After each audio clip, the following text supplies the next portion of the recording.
So you might be expecting the next part of, you know, Yuri's 700 Pale Tongues or whatever. Well, that series is over since she got her 700 Pale Tongues. I got really frustrated with the part I made after that, so I'm going to put that on hold for just a little bit.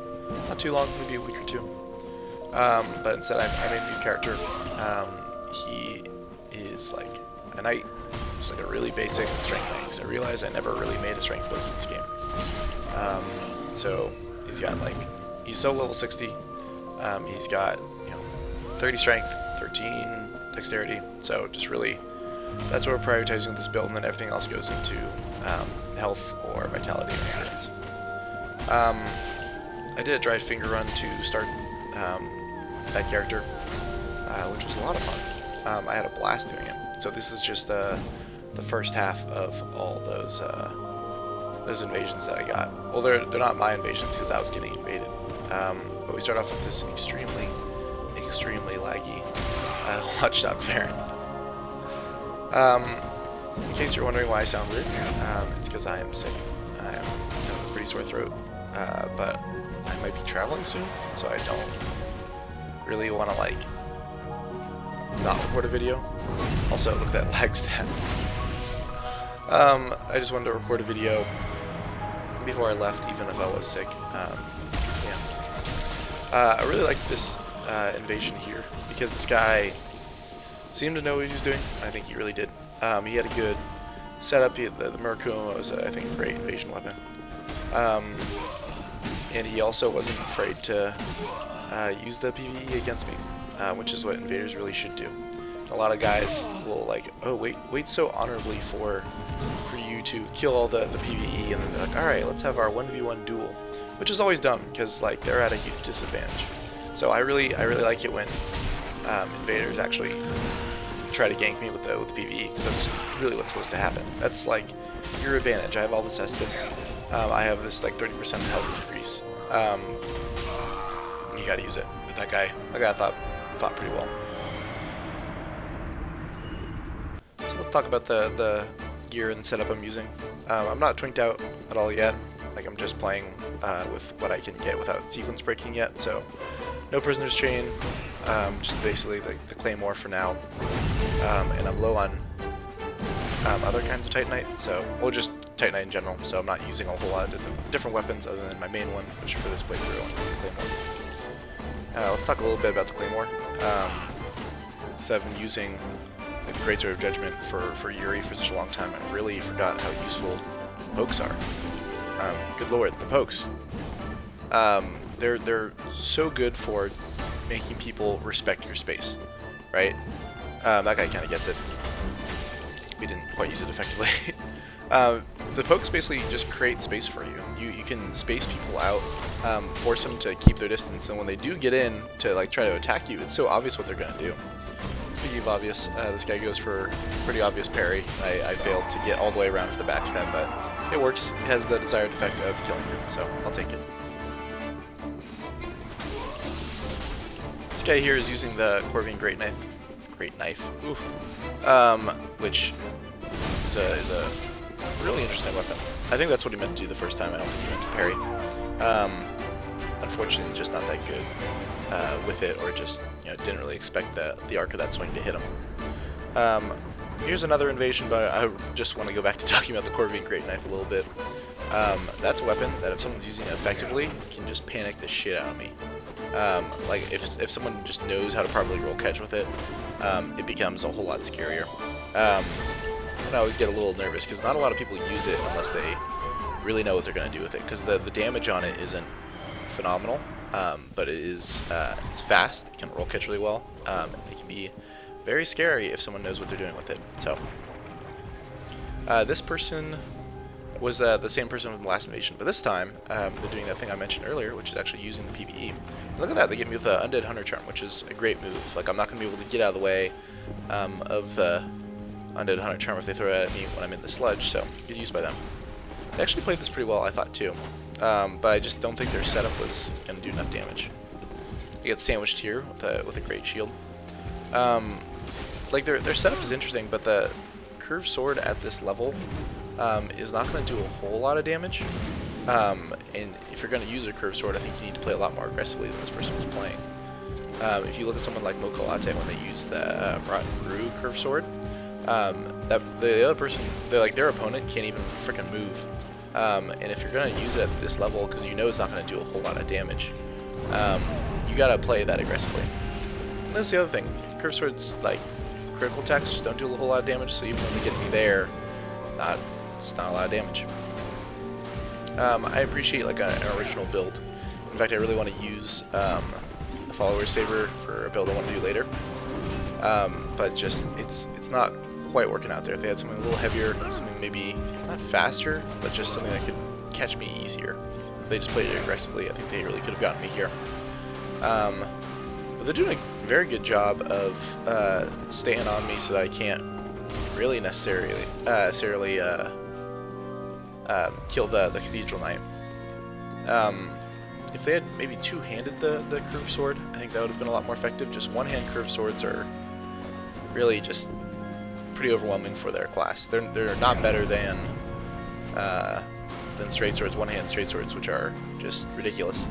They're just kind of slower. The swing arcs, the same, but not as fast as a straight sword. I don't know. They also don't have pokes, so now I'm all about the pokes. I think later in this playthrough, I start using the heavy partisan, which I've just been having a blast with lately. So I'm all about the pokes now. That's like my whole game, just non-stop pokes. And you're gonna see it right here. Ooh, that's nice. Can someone explain this to me? Is this like some Miyazaki hitbox porn? Because I really feel like I should have been black flamed and like turn and burn with the black flame. I won, so I don't mind too much, but still, like, felt like I should have gotten hit there. This was a fight that just went on for fucking ever. Like at the time, start of this video, I had like 6 Estus or something like that, because I've been farming for the Cathedral Knight helm, because I want that stupid bucket head. Biggest thing to note of this little fight here is the blue Tearstone ring doing work. It's keeping me in this. But basically this fight went on for like 6 minutes, just like both of us playing super passive, which is really obnoxious. Until the end here when we're both down, like out of Estus, just trying to hit the last hit on each other. Again, blue Tearstone ring. That's ultimately what won me this fight. Is that usual straight sword hit would have killed me. Blue Tearstone ring prevented it from actually killing me. This guy's name was Deprived. He was a little bit twinked out, but he, like, I don't know, he's one of the few, like, quote-unquote honorable invaders who, like, played it pretty fair. Like, he's got Gale's greatsword, but he doesn't use any of that true combo, that 3-hit true combo, where they hit you once with an R1, and they do a bunch of anime flips, and then just take all your health away. He basically played it pretty straight, unless I started healing, which sometimes I did. This guy invaded me 4 times, so this is just our first fight. But which is a pretty simple fight. That poking counter damage is huge, even without the Leori. But here he is again, in basically the same place. I just wanted to give a couple of the people who commented on some of the videos before some reassurances. Like, yeah, I'm playing two-handed greatsword, but this is not all I do. I do it. This is probably like the best skill I have is what I do with the two-handed greatsword, but I am shifting towards other playstyles. That's kind of the point of this build, which you'll see in a little bit as I evolve in this video. I evolve from just like a basic two-handed heavy claymore user to something else, as you see as this video goes on. There's a moment that it just all clicks for me, and I'm happy I was able to like at least capture that. This is not it. This is just kind of emblematic of a ton of the invasions I got at this level, which were people who didn't really know what they're doing. I think kind of like not expected an easy fight, but some of these people seem very used to just beating up on new players. This guy, however, knew what the fuck he was doing, because he just ganked the shit out of me in the catacombs, and did it very, very well using their Murakumo. I would have preferred if he used like the Karthus Curved Greatsword, so you'd fit in with those skeletons. He's wearing kind of like raggy clothing, and he's using like a curved greatsword just like them, so he kind of looks like them, and I think his head's all disfigured, so he kind of looks like them. I'm trying to go for some turn burns here, but just that big Karthus skeleton has really got me on the ropes, and he gets me with some nice verticality. Look at him. He looks kind of like a skeleton anyways, so great cosplay.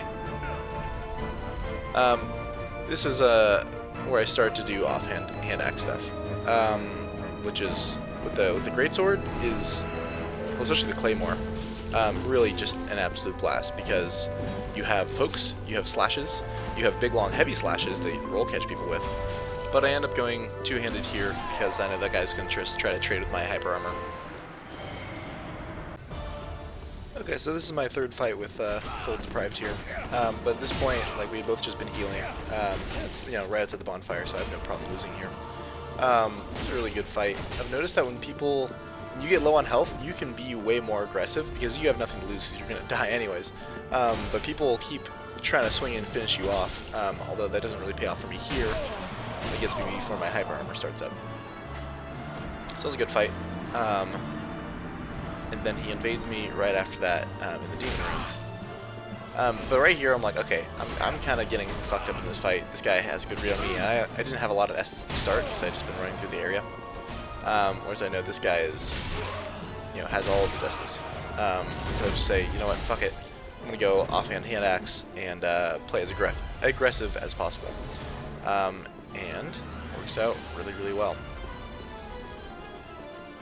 So there's a couple things that I'm going to slow down and highlight real quick. The greatsword range is nice, but I have all these different mix-ups and stuff, so that's what I'm going to do here. However, I noticed right here, he takes out Parry Shield, right? He's been going two-handed greatsword this entire time. What's he going to do? And then he throws something at me, which I know is the Barker Bomb Bait, so I'm going to act like I'm going to take it. So I'm going to go for the parry. I'm going to try to wheel around and get the backstab, but I just can't quite connect fast enough. But this is where I can go on a little run here, because now I'm just mixing it up. For heal punish, I have two greatsword swings, then back to the hand axe, then greatsword as a roll catch, then right back to the hand axe to finish him off. It actually takes 2 hits to do that, but still. God, I'm loving this new setup. That's it for now. I'll be back with part 2 pretty soon. Thanks for watching, guys.